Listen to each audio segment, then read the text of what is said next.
அனைவருக்கும் வணக்கம். உங்கள் அனைவரையும் தஞ்சை சமையலறையில் சந்திப்பதில் மிக்க மகிழ்ச்சி. இன்னைக்கு நம்ம பார்க்க போகிறது தேங்காய் பால் சாதம் எப்படி செய்யலான்னு பார்க்கலாம் வாங்க. நம்ம இன்னைக்கு குக்கரில் தேங்காய் பால் சாதம் செய்ய போகிறோம். அதுக்கு நான் குக்கர் வச்சுருக்கேன். குக்கர் சூடாயிட்டு இருக்கு. நம்ம இப்போ இது கூட ஒரு 2-3 டேபிள் ஸ்பூன் அளவுக்கு நான் தேங்காய் எண்ணெய் சேர்த்துருக்கேன். ஒரு ஏலக்காய், 2 கிராம்பு, ஒரு பிரிஞ்சி இலை, பட்டை, கல்பாசி, அன்னாசிப்பூ. இது கூட நான் 2 வெங்காயம் ஸ்லைஸாக கட் பண்ணியிருக்கேன். இந்த 2 வெங்காயத்தையும் இது கூட சேர்த்துக்கலாம். வெங்காயம் லைட்டாக வதங்கட்டுங்க. இப்போ வெங்காயம் ஓரளவுக்கு பாதி வதங்கிடுச்சு.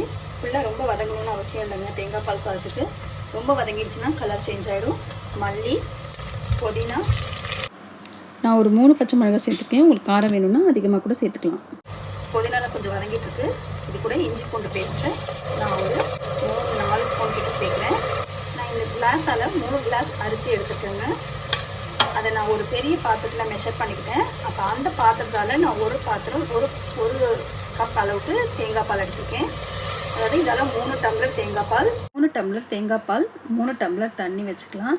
மொத்தம் 6 டம்ளருங்க. நீங்கள் 6 டம்ளர் வேணாலும் தேங்காய் பாலே வச்சுக்கலாம். அது உங்களோட விருப்பம். இப்போ இந்த சாதத்துக்கு தேவையான அளவுக்கு நான் உப்பு சேர்த்துக்கிறேன். நம்மளோட தண்ணி நல்லா கொதிக்குதுங்க. இப்போ நான் அரிசி ஒரு 15 மினிட்ஸாக ஊற வச்சுருக்கேன். அதை தண்ணி வடிச்சிட்டு எடுத்துருக்கேன். அதை இது கூட நம்ம சேர்த்துக்கிறோம்.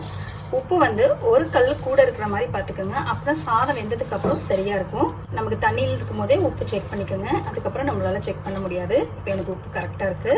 அரிசி உடஞ்சிடாமல் கரண்டியை லைட்டாக விட்டு நல்லா அடி வரைக்கும் கலக்கி விட்டுட்டு குக்கரை மூடி விசில் வச்சிடலாம். 2 விசில் விட்டு அதுக்கப்புறம் பார்க்கலாங்க. இப்போ நம்ம குக்கரில் ஸ்டீம் எல்லாம் போயிடுச்சுங்க. ஸோ இப்போ நம்ம குக்கர் ஓப்பன் பண்ணி பார்க்கலாம். நம்ம சாதம் ரொம்ப சூப்பராக வந்திருக்குங்க. நீங்கள் உடைச்சிடாம இப்படி ஓரத்தெல்லாம் எடுத்து மெல்லமாக இந்த மாதிரி உதிரியாக பண்ணி விடுங்க.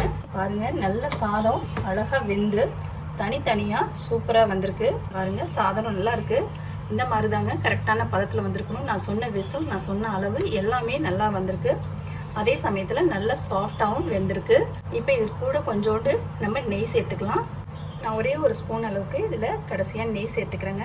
அவ்வளோதாங்க, நம்மளோட தேங்காய் பால் சாதம் ரெடி ஆயிடுச்சு. இது ஈஸியாக தேங்காய் பால் சாதம் செஞ்சால் இது கூட நல்ல காரமான கிரேவி வச்சு சாப்பிட்டிங்கன்னா செம்ம சூப்பராக இருக்குங்க. செஞ்சு சாப்பிட்டு பாருங்கள். உங்கள் எல்லாருக்கும் இந்த ரெசிபி பிடிக்கும்னு நினைக்கிறேன். பிடிச்சிருந்துச்சுன்னா கமெண்ட் செக்ஷனில் கமெண்ட் பண்ணுங்கள், லைக் பண்ணுங்கள், ஷேர் பண்ணுங்கள். சப்ஸ்கிரைப் பண்ணாதவங்க சப்ஸ்கிரைப் பண்ணிக்கோங்க. உடனுக்குடன் வீடியோக்களை தெரிந்து கொள்ள பெல் பட்டனை ப்ரெஸ் பண்ணுங்கள். நன்றி.